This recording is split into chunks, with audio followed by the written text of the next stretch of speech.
कि वो क्या करने वाले हैं। लोग सुनना बंद कर देंगे, लोग सुनना बंद कर देंगे। सुदीप सर, आप रोज सुबह उठ के देखते हैं फेड वालों की क्या कमेंट्री आई? जी उपाय नहीं है नीरज जी, उपाय नहीं है, देखना पड़ता है। हाँ और देखिए, मैं तो ये मानता हूँ Fed will be very relevant. हाँ और जो आप लोग कह रहे हैं वो बिल्कुल सही है, किसी को कुछ मालूम नहीं है आज के दिन में। हाँ। वो भी डेटा पे डिपेंड करते हैं, जैसे डेटा आता है वैसे उनको रिएक्ट करना पड़ता है। अब बात यह है कि यूएस में इतना रेट बढ़ाने के बावजूद जो आंकड़े आ रहे हैं, इकोनॉमी, रियल इकोनॉमी के जो आंकड़े आ रहे हैं वो तगड़ा है। तो उम्मीद ये किए जा रहा था कि अनएम्प्लॉयमेंट बढ़ेगा, प्राइसेस कम हो जाएंगे, बट नहीं हो रहा है।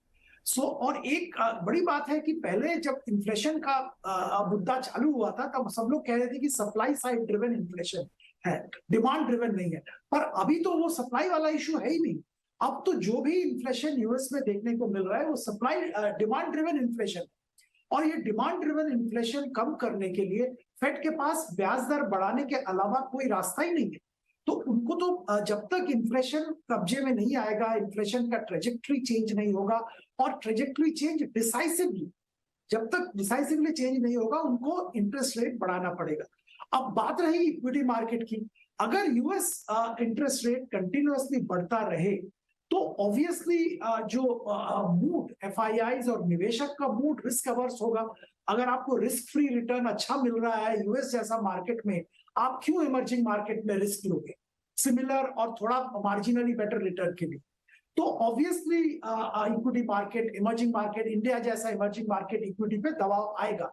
हम लोग कुछ भी कहे, अगर एफआईआईज का निवेश नहीं आए या नेगेटिव हो जाए कुछ देर तक तो दबाव तो जरूर रहेगा। बिल्कुल सही है। कि कितना बढ़ेगा, हम लोगों का जो उम्मीद है, जो ज्यादातर एनालिस्ट बिलीव करते हैं कि 50 से 75 बेसिस पॉइंट मार्च, मई और जुलाई 3 पॉलिसी के अंदर बढ़ेगा। अब वहां पे रुकेगा provided inflation starts coming down. बिल्कुल सही कहा सर आपने। दर्शकों की जानकारी लिए बताऊं कि जो स्वैप्स मार्केट है, ओटीसी और द काउंटर पे जो डेट इंस्ट्रूमेंट ट्रेड हो रहे हैं उसमें 6% तक की ट्रेडिंग हो रही है। और ये दिखाता है कि देखिए बॉन्ड मार्केट बहुत बड़ा और बहुत मैच्योर है दुनिया का, इक्विटी से मल्टीपल टाइम्स बड़ा है वो, और उनका जो मूव होता है ना वो एक लीनियर होता है और बहुत सेंसिबल मूव होता है, इसलिए उसको लोग फॉलो करते हैं।